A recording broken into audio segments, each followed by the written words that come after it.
ओम शांति। 17 सितंबर 2025 सुनेंगे बाबा की साकार वाणी। आज बाबा ने कहा, मीठे बच्चे, याद से सतो प्रधान बनने के साथ साथ पढ़ाई में कमाई जमा करनी है। पढ़ाई के समय बुद्धि इधर उधर ना भागे। प्रश्न है, तुम डबल अहिंसक अननोन वॉरियर्स की कौन सी विजय निश्चित है और क्यों? उत्तर सुनेंगे। तुम बच्चे जो माया पर जीत पाने का पुरुषार्थ कर रहे हो, तुम्हारा लक्ष्य है कि हम रावण से अपना राज लेकर ही छोड़ेंगे। यह भी ड्रामा में युक्ति रची हुई है। तुम्हारी विजय निश्चित है क्योंकि तुम्हारे साथ साक्षात परमपिता परमात्मा है। तुम योग बल से विजय पाते हो। मनमना भाव के महामंत्र से तुम्हें राजाई मिलती है। तुम आधा कल्प राज करेंगे। गीत बजाएं, मुखड़ा देख ले प्राणी जरा दर्पण में। ओम शांति। मीठे मीठे बच्चे जब सामने बैठे रहते हैं तो समझते हैं बरोबर हमारा कोई साकार टीचर नहीं है। हमको पढ़ाने वाला ज्ञान का सागर बाबा है। यह तो पक्का निश्चय है। वे हमारा बाप भी है। जब पढ़ते हैं तो पढ़ाई पर अटेंशन रहता है। स्टूडेंट अपने स्कूल में बैठ होंगे तो टीचर याद आएगा, ना कि बाप, क्योंकि स्कूल में बैठे हैं। तुम भी जानते हो बाबा टीचर भी हैं। नाम को तो नहीं पकड़ना है ना, ध्यान में रखना है हम आत्मा हैं। बाप से सुन रहे हैं। ये तो कभी होता ही नहीं, ना सतयुग में ना कलयुग में होता है। सिर्फ एक ही बार संगम पर होता है। तुम अपने को आत्मा समझते हो। हमारा बाप इस समय टीचर है क्योंकि पढ़ाते हैं। दोनों काम करने पड़ते हैं। आत्मा पढ़ती है शिव बाबा से, यह भी योग और पढ़ाई हो जाती। पढ़ती तो आत्मा है, पढ़ाते परमात्मा है। इसमें और ही जास्ती फायदा है जबकि तुम सम्मुख हो। बहुत बच्चे अच्छी रीति याद में रहेंगे। कर्मातीत अवस्था में पहुंचेंगे तो वे भी जैसे पवित्रता की ताकत मिलती है। तुम जानते हो शिव बाबा हमको पढ़ाते हैं। ये तुम्हारा योग भी और कमाई भी है। आत्मा को ही सतो प्रधान बनना है। तुम सतो प्रधान बन भी रहे हो, धन भी ले रहे हो। अपने को आत्मा जरूर समझना है। बुद्धि भागनी नहीं चाहिए। यहां बैठते हो तो बुद्धि में यह रहे कि शिव बाबा पढ़ाने के लिए टीचर रूप में आया कि आया। वही नॉलेजफुल है, हमको पढ़ा रहे हैं। बाप को याद करना है। स्वदर्शन चक्रधारी भी हम हैं। लाइट हाउस भी हैं। एक आंख में शांति धाम, एक आंख में जीवन मुक्ति धाम है। इन आंखों की बात नहीं है। आत्मा का तीसरा नेत्र कहा जाता है। अभी आत्माएं सुन रही हैं। जब शरीर छोड़ेंगे तो आत्मा में ये संस्कार होंगे। अभी तुम बाप से योग लगाते हो। सतयुग से लेकर तुम वियोगी थे, अर्थात बाप से योग नहीं था। अभी तुम योगी बनते हो बाप के समान। योग सिखलाने वाला है ईश्वर, इसीलिए उनको कहा जाता है योगेश्वर। तुम भी योगेश्वर के बच्चे हो। उनको योग लगाना नहीं है, वह है योग सिखाने वाला परमपिता परमात्मा। तुम एक एक योगेश्वर योगेश्वरी बनते हो, फिर राज राजेश्वरी बनेंगे। यह है योग सिखाने वाला ईश्वर। तुम नहीं, खुद नहीं सीखता है, सिखलाते हैं। श्री कृष्ण की आत्मांत के जन्म में योग सीख फिर श्री कृष्ण बनती है। इसीलिए श्री कृष्ण को भी योगेश्वर कह देते हैं, क्योंकि उनकी आत्मा भी सीख रही है। योगेश्वर से योग सीख श्री कृष्ण पद पाती हैं। इनका नाम फिर ब्रह्मा ने इनका नाम फिर बाप ने ब्रह्मा रखा है। पहले तो लौकिक नाम था, फिर मरजीवा बने हैं। आत्मा को ही बाप का बनना है। बाप का बने तो मर गए ना। तुम भी बाप द्वारा योग सीखते हो। इन संस्कारों से ही तुम जाएंगे शांति धाम में। फिर नया पाठ प्रारब्ध का इमर्ज होगा। वहां यह बातें याद नहीं रहेंगी। ये अभी बाप समझाते हैं।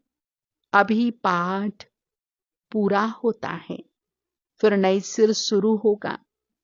जैसे बाप को संकल्प उठा कि मैं जाऊं, तो बाबा कहते मैं आता हूं और मेरी वाणी चलनी शुरू हो जाती है। वहां तो शांति में है। फिर ड्रामानुसार उनका पाठ शुरू होता है। आने का तो संकल्प उठता है, फिर यहां आकर पाठ बजाते हैं। तुम्हारी आत्माएं भी सुनती हैं। नंबरवार पुरुषार्थ अनुसार कल्प पहले मिसल। दिन प्रतिदिन वृद्धि को ही पाते जाएंगे। एक दिन तुमको बड़े रॉयल हॉल भी मिलेंगे, जिसमें बड़े बड़े लोग भी आएंगे, सब इकट्ठे बैठ सुनेंगे। दिन प्रतिदिन साहूकार भी रंक होते जाएंगे। पेट पीठ से लग जाएगा। ऐसी आफतें आनी है। मूसलाधार बरसात पड़ेगी, जो सारी खेती आदि पानी में डूब जाएगी। नेचुरल कैलेमिटीज तो आनी ही है। विनाश होना है। इनको कहा जाता है कुदरती आपदाएं। बुद्धि कहती विनाश होना है जरूर। उस तरफ के लिए बॉम्ब्स भी तैयार हैं। नेचुरल कैलेमिटीज आदि फिर है यहाँ के लिए। उसमें बड़ी हिम्मत चाहिए। अंगद का भी मिसाल है ना, कोई उनको हिला ना सका। ये अवस्था पक्की करनी है। मैं आत्मा हूं। शरीर का भान टूटता जाए। सतयुग में तो सब ऑटोमेटिकली समय पूरा होता है, तो साक्षात्कार होता है। अभी हमको ये शरीर छोड़ जाए बच्चा बनना है। एक शरीर छोड़ जाए दूसरे में प्रवेश करते हैं। सजाए आदि तो वहां कुछ है नहीं। दिन प्रतिदिन तुम नजदीक आते जाएंगे। बाप कहते मेरे में जो पाठ भरा हुआ है वह खुलता जाएगा। बच्चों को बताते रहेंगे। फिर बाप का पाठ पूरा होगा तो तुम्हारा भी पूरा हो जाएगा। फिर तुम्हारा सतयुग का पाठ शुरू होगा। अभी तुमको अपना राज्य लेना है। ये ड्रामा बड़ा युक्ति से बना हुआ है। तुम माया पर जीत पाते हो, इसमें भी टाइम लगता है। वो लोग तो एक तरफ समझाते हैं कि हम स्वर्ग में बैठे हैं, ये सुख धाम बन गया है।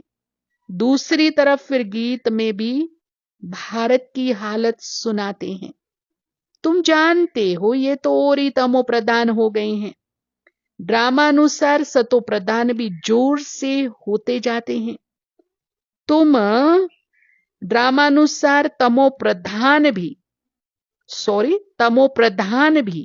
जोर से होते जाते हैं। तुम अब सतो प्रधान बन रहे हो। अब नजदीक आते जाते हो। आखिरी न विजय तो तुम्हारी होनी ही है। हाहाकार के बाद फिर जय जयकार होगी। घी की नदियां बहेंगी। वहां घी आदि खरीद करना नहीं पड़ेगा। सबके पास अपनी गायें फर्स्ट क्लास होती हैं। तुम कितने ऊंचे बनते हो तुम जानते हो। वर्ल्ड की हिस्ट्री ज्योग्राफी फिर रिपीट होती है। वर्ल्ड की हिस्ट्री ज्योग्राफी फिर रिपीट होती है। बाप आकर वर्ल्ड की हिस्ट्री रिपीट करते हैं। इसलिए बाबा ने कहा यह भी लिख दो, वर्ल्ड की हिस्ट्री ज्योग्राफी कैसे रिपीट होती आकर समझो। जो सेंसिबल होगा कहेगा अभी आयरन एज है तो जरूर गोल्डन एज रिपीट होगी। कई तो कहेंगे सृष्टि का चक्र ही लाखों वर्ष का है, अभी कैसे रिपीट होगा। यहां सूर्यवंशी चंद्रवंशी की हिस्ट्री तो है नहीं। अंत तक यह चक्र कैसे रिपीट होता है वे भी जानते नहीं कि इनों का राज्य फिर कब होगा। राम राज्य को जानते नहीं। अभी तुम्हारे साथ बाप है। जिस तरफ साक्षात परम पिता परमात्मा बाप हैं, उनकी जरूर विजय होनी है। बाप कोई हिंसा थोड़े ही कराएंगे। किसी को मारना हिंसा है ना। सबसे बड़ी हिंसा है काम कटारी चलाना। अभी तुम डबल अहिंसक बन रहे हो। वहां है ही अहिंसा परमो देवी देवता धर्म। वहां ना लड़ते ना विकार में जाते हैं। अभी तुम्हारा है योग बल, परंतु इसको ना समझने के कारण शास्त्रों में असुरों और देवताओं की लड़ाई लिख दी है। अहिंसा को कोई जानते नहीं, ये तुम ही जानते हो। तुम हो incognito warriors, unknown but very well known. तुमको कोई वॉरियर्स समझेंगे। तुम्हारे द्वारा सबको मनमना भाव का पैगाम मिलेगा। यह है महामंत्र। मनुष्य इन बातों को समझते नहीं है। सतयुग त्रेता में यह होता नहीं। मंत्र से तुमने राजाई पाई फिर दरकार नहीं। तुम जानते हो हम कैसे चक्कर लगाकर आए हैं। अभी फिर बाप महामंत्र देते हैं, फिर आधा कल्प राज करेंगे। अब तुमको देवी गुण धारण करने और कराने हैं। बाबा राय देते हैं। अपना चार्ट रखने से बहुत मजा आएगा। रजिस्टर में गुड बेटर बेस्ट होते हैं ना, खुद भी फील करते हैं। कोई अच्छा पढ़ते हैं, कोई अटेंशन नहीं रहता तो फेल हो जाते। यह फिर है बेहद की पढ़ाई। बाप टीचर भी है, गुरु भी है, इकट्ठा चलता है। ये एक ही बाप है जो कहते मर जीवा बनो। तुम अपने को आत्मा समझ बाप को याद करो। बाबा कहते मैं तुम्हारा बाप हूं, ब्रह्मा द्वारा राज्य देता हूं। ये हो गया बीच में दलाल। इनसे योग नहीं लगाना है। अभी तुम्हारी बुद्धि लगी है उस अपने पतियों के पति शिव साजन के साथ। इन द्वारा वे तुमको अपना बनाते हैं। कहते अपने को आत्मा समझ मुझे याद करो। हम आत्मा ने पाठ पूरा किया। अब बाप के पास जाना है घर। अभी तो सारी सृष्टि तमो प्रधान है। 5 तत्व भी तमो प्रधान है। वहां सब कुछ नया होगा। यहां तो देखो हीरे जवाहरात आदि कुछ भी नहीं है। सतयुग में फिर कहां से आते हैं। खानियां जो अब खाली हो गई, वह सब फिर से अब भरतू हो जाती है। खानियों से खोद कर ले आते हैं। विचार करो, सब नई चीजें होंगी ना, लाइट आदि भी जैसे नेचुरल रहती हैं। साइंस से यहां सीखते रहते हैं, वहां ये भी काम में आती हैं। हेलीकॉप्टर खड़े होंगे, बटन दबाया और ये चला, कोई तकलीफ नहीं। वहां सब फुल प्रूफ होते हैं, कभी मशीन आदि खराब हो न सके। घर में बैठे सेकंड में स्कूल में वह घूमने फिरने पहुंचते हैं प्रजा के लिए, फिर उनसे कम होंगे। तुम्हारे लिए वहां सब सुख होते, अकाले मृत्यु हो नहीं सकता। तो तुम बच्चों को कितना अटेंशन देना चाहिए। माया का भी बहुत जोर है। यह है माया का अंतिम पंप। लड़ाई में देखो कितने मरते हैं, लड़ाई बंद होती ही नहीं। कहां इतनी सारी दुनिया, कहां सिर्फ एक ही स्वर्ग होगा। वहां ऐसे थोड़े ही कहेंगे गंगा पतित पावनी है। वहां भक्ति मार्ग की कोई बात ही नहीं। यहां गंगा में देखो सारे शहर का किचड़ा पड़ता रहता है। बॉम्बे का सारा किचड़ा सागर में बह जाता है। भक्ति में तुम बड़े बड़े मंदिर बनाते हो, हीरे जवाहरों का तो सुख रहता है ना। पौना हिस्सा सुख है, बाकी क्वार्टर है दुख। आधा आधा हो फिर तो मजा ना रहे। भक्ति मार्ग में भी तुम बहुत सुखी रहते हो, पीछे मंदिरों आदि को आए लूटते हैं। सतयुग में तुम कितने साहूकार थे, तो तुम बच्चों को बहुत खुशी होनी चाहिए। एम ऑब्जेक्ट तो सामने खड़ा है, माँ बाप की तो सर्टेन है। गाया जाता है खुशी जैसी खुराक नहीं। योग से आयु बढ़ती है।